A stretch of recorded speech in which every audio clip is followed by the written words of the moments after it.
បើសិនជាខ្ញុំចេះរៀបចំកញ្ចប់បែបហ្នឹងណាតាំងដើមមកជីវិតខ្ញុំអត់ប្រវត្តិទេឡើយ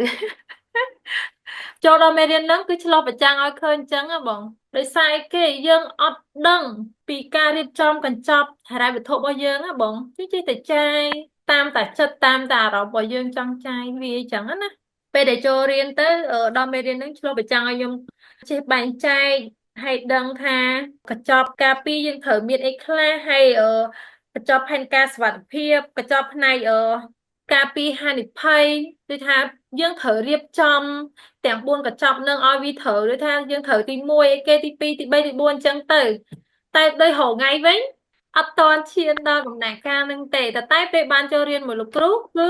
យល់បានច្រើនហើយអត់ផ្ដេសផ្ដាស់ដូចមុនបើមុនផ្ដេសផ្ដាស់ច្រើនហើយក៏ខាត់បងអស់ច្រើនដែរបងនឹងបបពិសោធន៍